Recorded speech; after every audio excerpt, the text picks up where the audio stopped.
5 ปีผ่านมาแขนงสาธารณสุขสำเร็จ8ผลงานพ้นเด่นในการพัฒนาเวียกงานเฮ็ดให้มีคุณภาพดีขึ้นเทื่อละก้าวประชาชนบรรดาเผ่าได้เป็นเจ้าการในการรักษาสุขภาพของตนเอง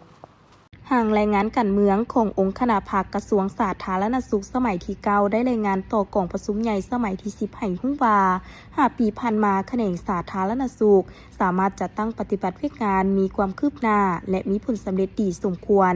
ตานางสาธารณสุขมีการพัฒนาและมีคุณภาพดีขึ้นเทื่อละก้าวประชาชนบรรดาเผ่าได้เป็นเจ้าการในการรักษาสุขภาพของตนเองครอบครัวและชุมชนสร้างได้แบบแผนวิถีชีวิตแบบใหม่ที่บ่มีความเสี่ยงต่อสุขภาพสามารถสู่ชนจัดตั้งปฏิบัติบรรดาคาดหมายที่กำหนดไว้ในกองประชุมใหญ่สมัยที่9โดยมีผลงานพ้นเด่นคือ 1. สามารถควบคุมการระบาดของพยาธิโควิด -19 ได้อย่างมีประสิทธิภาพอัตราการเสียชีวิตย้อนพยาธิดังกล่าวต่ำหลายเมื่อเทียบใส่ประเทศในอาเซีย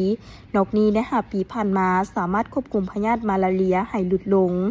2. กลไกการประสานงานกับหลายแขนงการมีความเข้มแข็งได้ส่งเสริมให้การบริการแบบเสื่อมสารสุขภาพเจริญพันธุ์แม่เด็กเกิดใหม่เด็กน้อยและวัยหนุ่มเวียกงานโภชนาการให้มีความพัฒนาให้ดีขึ้นและทุกแขวงในทั่วประเทศได้ประกาศเป็นแขวงยุติการถ่ายสะสาย 3. ตารางการบริการเปลี่ยนปัวมีการเติบใหญ่ขยายตัวพื้นฐานโครงล่างทั้งอยู่ศูนย์กลางและท้องถิ่นได้รับการปรับปรุงยกระดับความสามารถของแพทย์เชี่ยวชาญหลายสาขาได้รับความเชื่อมั่นห้องหมอศูนย์กลางสามารถบริการกวดบ่งมติและปิ่นปัวพยาธิด้วยเครื่องมือและเทคนิคการแพทย์ที่ทันสมัยกว่าเก่าเป็นต้นพยาธิระบบหัวใจเส้นเลือดเครื่องมือและเทคนิคการแพทย์ที่ทันสมัยกว่าเก่าเป็นต้นพยาธิระบบหัวใจเส้นเลือดระบบถ่ายเทระบบละลายกระดูกกรามซีนสมองการใส่แสงและไฮเคมีบำบัดปิ่นปัวมะเร็ง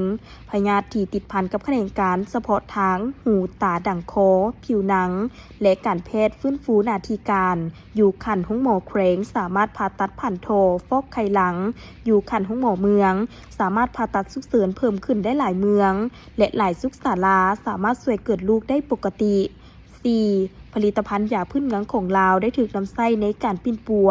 สมทบกับยาหลวงได้หลายขึ้นการผลิตอาหารและยาได้รับการยั่งยืนคุณภาพประสิทธิภาพและความปลอดภัยตามมาตรฐานของภาคพื้นและสากล